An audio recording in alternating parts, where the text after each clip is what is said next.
কি দিন কালায় পড়লো ভাই, চোখ দিয়া যদি এক ফোঁটা পানি পড়ে নাই। কি দিন কালাইসা বললো। হিরো আলম আর তার বউ রিয়ামণি না দিশামণি না শোকলামণি না সোলামণি কিচ্ছু জানি না, তাগর ডিভোর্সের বিষয় নিয়ে কথা বলতে হইতেছে। তাদের এই ডিভোর্স নিয়ে দেখা লাগতেছে। ফেসবুকে ঢুইকা স্ক্রল করতে পারি না, একটা দুইটা স্ক্রল করলাম তো দেখতেছি একজন আরেকজনের বদনাম করা শুরু করে দিছে। যে হিরো আলম সে যেহেতু পরকিয়া করছে সেই ক্ষেত্রে তো সে ভালো না, পরকিয়া করে। হিরো আলম বলতেছে আমার বউ সে পরকিয়া করে।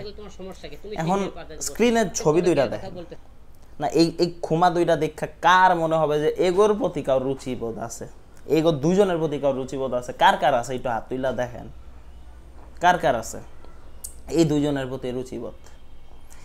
এরা দুজন একজন আরেকজনের নামে মানে অ্যালিগেশন লাগাইতেছে যে হিরো আলম সে পরকিয়া করে দেখে তার আগের বউ চলে গেছে, এখন আমিও চলে আসলাম। হিরো আলম আবার অ্যালিগেশন লাগাইতেছে যে আমার আগের বউ দুইটা বাচ্চা ফালাই থুয়ে চলে গেছে, এখন এই নিয়েও নাচাগানা এই নিয়ে আমার দিয়া নায়িকা হইতে চাইছে, আমি তো আগে ভাবি নাই। ভাই মানেন বা না মানেন, এটা সত্যি যে হিরো আলমের মোটামুটি ধরনের একটা ফ্রেম আছে, সেটা পাগল ছাগল হোক আর যাই হোক, যেই অনুযায়ী ইমেজই থাক না কেন তার নাম আছে। হিরো আলম কোনো একটা গান বাইর করবো, ভালো একটা ভিউজ আয়া পড়ে, যেই কোনো একটা পাগলামি ছাগলামি এসা করলো, ভালো একটা ভিউজ আইসা পড়ে, হিরো আলমের নামে আসে। কিন্তু এই যে রিয়ামণি দিশামণি পাঠামণি কি মণি জানি না, এর নাম কিন্তু এর নামে একটা পিঁপড়াও লড়ে না। তো এই মেয়ে বলতেছে যে আমি যদি ফ্রেম কামানের হইতো আমি ভালো কোনো জায়গায় চলে যেতাম, আমি কেন হিরো আলমের কাছে আসছি। এখন হিরো আলমের যে কাহিনী, যে এটা তো সত্যি যে এই এই মানে কি নাম আমি জানা নাই সঠিক, রিয়ামণি নাকি জানি না, এই মেয়ে যদি হিরো আলমের কাছে আইসা থাকে সেটা ফ্রেমের কারণেই আসছে, এটা তো সত্যি, এটা মানে অস্বীকার করার মতো কিছু নাই। রইল এই মেয়ে একটা কথা বলছিল যে তার ওয়াইফ তারে ছাইরা চলে গেছে, দুইটা বাচ্চা ফালাই থুয়া চলে গেছে, তার এই সেকেন্ড ওয়াইফ সেটা বলতেছে কি কারণে চলে গেছে, কারণ সে পরকিয়া করে। আচ্ছা বুঝলাম যে এই হিরো আলম নাইলে পরকিয়া করে, তার যে বাচ্চা দুইটা আছে তারা কি দোষ করছিল, ওইটা তো ওই জন্ম দিছিল, ওই মহিলাই জন্ম দিছিল না, তো সে কি দোষ করছিল ওই বাচ্চাগুলা, যে বাচ্চাগুলারে ফালাই থুয়া চলে গেছে জামাইয়ের কাছে, মানে তারও কুরকুরানি ছিল, সে চলে গেছে।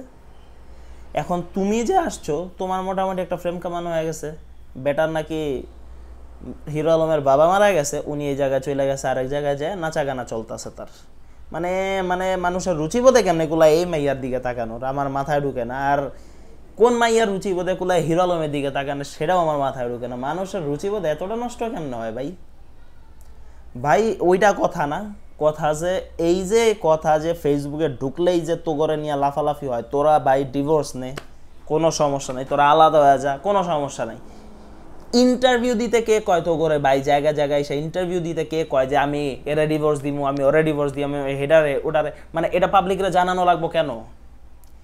তোরা বিয়ে করছস তোগর ইচ্ছা, পাবলিকের কি লাভ? তোরা ডিভোর্স নিবি তোগর ইচ্ছা, পাবলিকের কি লাভ? পাবলিকরে কেন জানাইতে হইব এই জিনিসগুলা? এই যে তোগর অত্যাচারে যে জিন্দেগি ঝালাপালা হয়ে যেতেছে, সকালবেলা ওইটা ফ্রেশ ট্রেশ হয়ে মোবাইলটা নিয়ে বসলেই শুরু হয়ে গেছে রিয়ামনের প্যান প্যান প্যান প্যান, আবার একটু স্ক্রল করলাম হিরো আলমের প্যান প্যান প্যান প্যান, মানে ডাকি ভাই শান্তি দিবি না তোরা? মানে এমন একটা জামানা আসছে, হাতে স্মার্টফোন আছে, কিচ্ছু করার নাই, মানে লাড়াচাড়া দিলেই ওরা সামনে আসবো, লাড়াচাড়া দিলেই ওরা সামনে আসবো, মানে ডাকি? এই কার্টুনরা আজকে এই কাহিনী করতেছে যে আমরা ডিভোর্স নিয়ে আমরা আলাদা হয়ে যাবো, 2 দিন পরে এডির অবস্থা এরকম দাঁড়াইবো ওই প্রিন্স মামুন আর ওই বুইরা বেডির মতো। 2 দিন পর ওরা আবার নিজেরাই হাতে হাত ধরে ঘুরা ফিরা বেড়াইবো, আমাদের ভিতরে যা সমস্যা ছিল আমরা তা মিটিয়ে নিয়েছি, এই আর কি কাজ হইব। একেবারে 100% শিওর যে এটাই হইব, এই 2 ছাগলে এই কাজই করব। মিলায় নিয়েন ভাই, আপনারা মিলায় নিয়েন, এইটাই হইব। এই 2 ছাগলে 2 দিন পরে হাতে হাত ধরে লাল্লা লাল্লা লোরি গাইতে গাইতে রাস্তা দিয়ে ঘুরবো, আর আমি তুমি ভাই এটা আবার দেখবো, সেই ভিডিওটা আবার দেখবো, আবার দেখে একটা ভিডিও বানাবো, বানায় ওগর আর একটু উপরে উঠাই দিব। এই আর কি চলতেছে আমাদের, এই চলতেছে এই দেশের ভিতরে, আর কি করা যায়? এইসব পাগল ছাগলের পাগলামি ছাগলামি দেখবো আর এইভাবে কপাল থাপড়াবো। উপায় আছে কোনো? শান্তি দে রে বাবা, শান্তি দে, মানুষ করে শান্তি দে। তো করে এই মানে এইসব কীর্তি মানুষ দেখতে চায় না ভাই, শান্তি দে, দয়া করে শান্তি দে, দনোজনই ক্ষমা দে ভাই। আর এইসব ইন্টারভিউ দিতে যাইস না ভাই। এই মাইয়ারে তো দেখছি মেকআপ ছাড়া হিরো আলমের সাথে, কুত্তায় ওটার দিকে তাকাইবো না, মেকআপ কইরা এসে লাফালাফি করে বেড়ায়। সহ্য হইতাছে না ভাই, আর সহ্য হইতাছে না, মানে কি যে বলবো ভাই, এমন ঠেকায় পইরা গেছি যে এটা দেখাই লাগে ভাই, দেখাই লাগে, এটা সামনে আইসাই পড়ে, উপায় নাই। যাক ভাই, এরা তো আমার ঘরে শান্তি দিব না, আমরা তো নিজেরা নিজে ঘরে শান্তি দেই। আর কি করা যায়, দেশের যা পরিস্থিতি, চিপা চাপা খুঁজি তিতি, উপায় নাই।